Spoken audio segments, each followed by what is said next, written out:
So now we move on to the next speaker, Debarpita Das. She's just joining us, and then her talk will be on acoustic competitors inhibit initiation of calling, but not call rate and loudness in a tree cricket.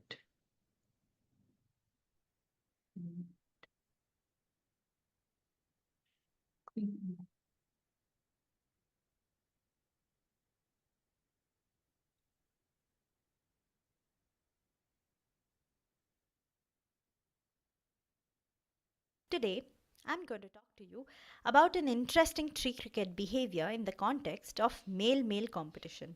But first, I would like to thank these people who really made this work possible, especially Professor Rohini Balakrishnan and Mr. Mohammad Amir Sadiq. Now, males of acoustically signaling species such as crickets signal to attract conspecific females. Upon perception of these calls, female perform directional movement known as phonotaxis. However, the same signals can be perceived by conspecific males, setting the stage up for competition. When a male perceives a conspecific call, he can respond in various ways, such as he can decrease energetic investment, stop calling, and move towards a calling male. This is the satellite strategy. A male could also increase energetic investment by calling louder or faster to indicate fitness to females and threat to conspecific males. Alternately, a male could stop calling and move away from a caller to avoid all sorts of competitions. Now, even though these expectations seem general, some of them were found in the literature. By Alser and Zook, we see that male field cricket showed strong phonotaxis towards other calling males, which indicated the use of satellite strategy. However, Wild et al. Showed male field crickets in the presence of more males called only when they were further away from an experimental male, indicating call inhibition. Now, acoustic competition was seen by Dadar et al., where in an aggregation of katydids, the central katydid called faster upon perception of peripheral males, and when these peripheral males were removed, the central male called slower. With that, our Acanthus henry system has three mating strategies. The calling, where a male calls and a female performs phonotaxis. The baffling, where a male cuts a hole through a leaf and calls through it to amplify its sound. And lastly, the satellite strategy, where a male remains silent and moves towards a conspecific caller to intercept a female performing phonotaxis. Now, as these strategies are flexible among males, it made these tree crickets an excellent subject to test competitive response in the context of sexual selection. With that, we asked what do males do when they hear a louder male? And louder male in our study was the playback of a baffling male that can get 8 to 12 decibels louder than a normal caller. Now, the second question we asked was, does it matter when they hear the louder male? And when was important because this represents the behavioral state of a male which can be silent or calling. Now, with that, we built an experimental setup inside a walk-in anechoic chamber, which was a T maze. Now, on either side of the T, we had a speaker that was randomized to play a conspecific call at 70 decibel at the center of the T where you see the leaf. Now, the leaf was attached so that a male could go up on the leaf and start calling. Now, the entire anechoic chamber was thermoregulated to 25 degrees Celsius. All experiments were done at night under red light condition. With that, we had two experiments. The experiment 1 was where we released a male and we let it call first, then it heard a conspecific call. Thus, we named this experiment no playback at start. The experiment 2 was where we released a male and immediately started a playback before a male could initiate calling. Thus, we named this playback at start. With that, the first question we wanted to answer was, does the call propensity or latency change with playback? Now, call propensity is nothing but the number of males who called within the playback period, represented as a dashed line in this timeline, and the latency was the time it took for a male to start calling. Now, we compared these two experiments to get to our results. we found that call propensity was way less in males who heard a playback before they started calling, and the same males called much later in comparison to males that were allowed to call before the playback. So this indicated that there was some sort of call inhibition in males who heard the playback before they could initiate calling. With that, we asked, if they are silent, what are they doing? How are they moving?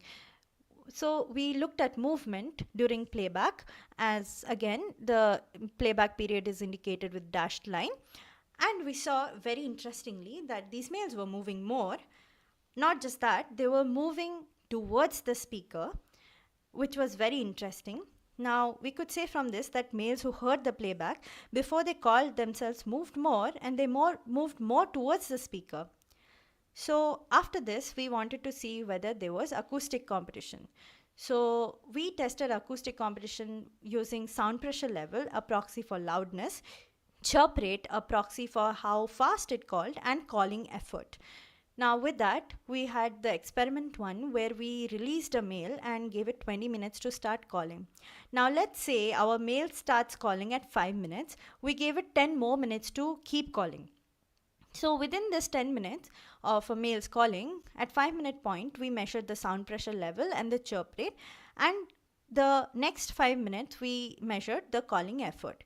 Now there were 3 playback treatments: 2 minutes, 5 minutes, and 10 minutes. And immediately after the playback stopped, we measured sound pressure level and chirp rate, and 5 minutes of call effort.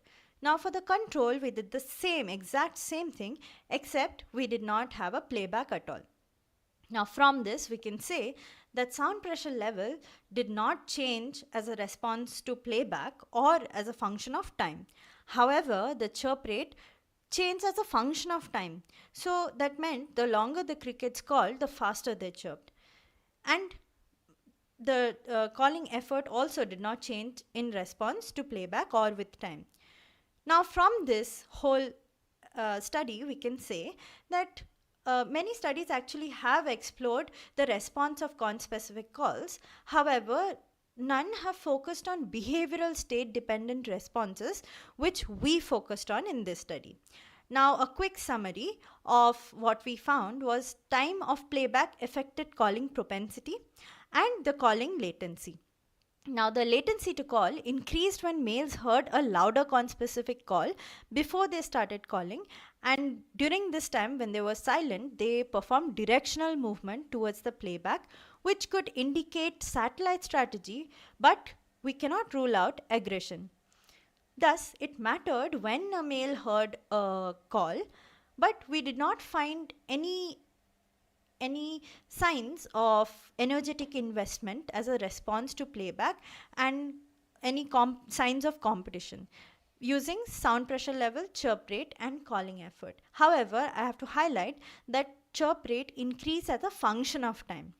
Now, our study in one sentence would provided a unique insight into the conditional response of males in the context of sexual selection, where males use diverse strategies to outcompete rival males to increase their fitness. Thank you for listening to my talk, and I would be happy to take any questions you might have for me.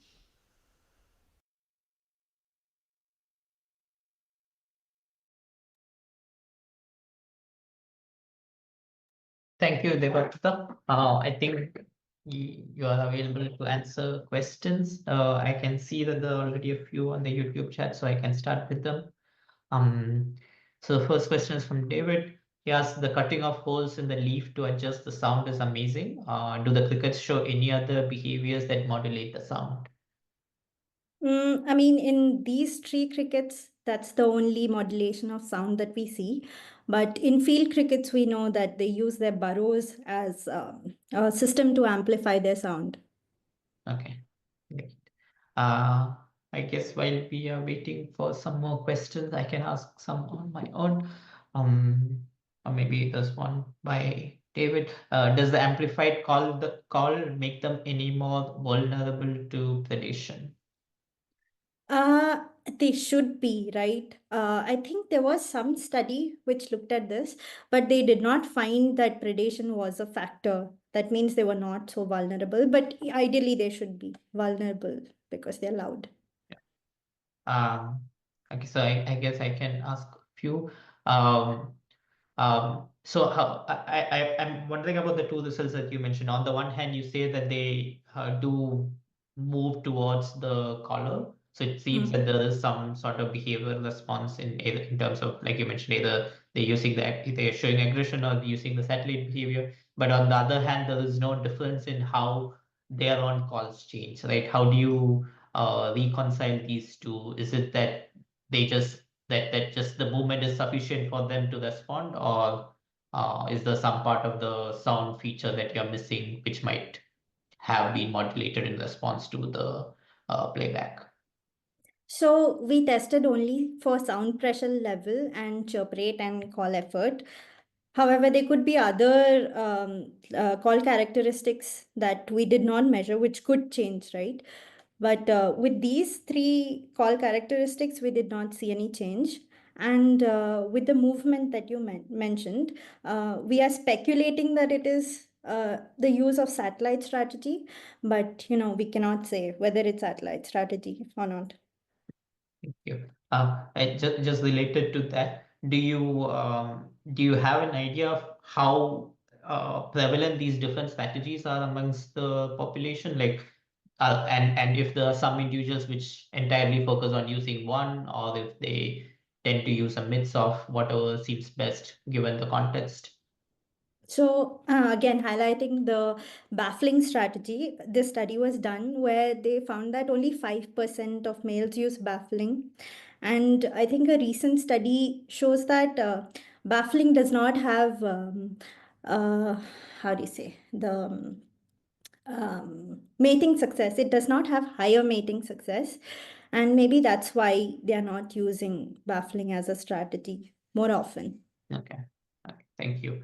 Um, I guess maybe we just wait for some more questions.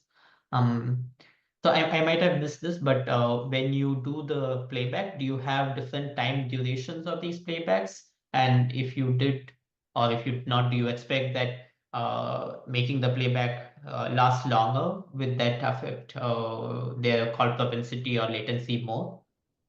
So that we already saw. Uh, We had three different exposure durations, 2 minutes. One was 3 minutes and another was 5 minutes. Sorry, 10 minutes. 2 minutes, 5 minutes, and 10 minutes. And with the changing of duration, they did not respond to these changes.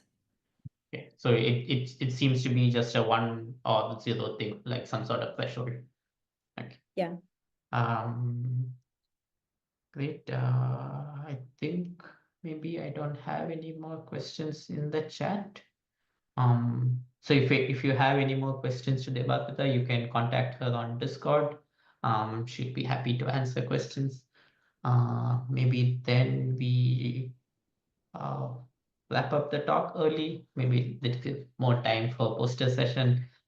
So I would like to thank you for the great talk, and yeah, I'll Thank let you you. leave the room now.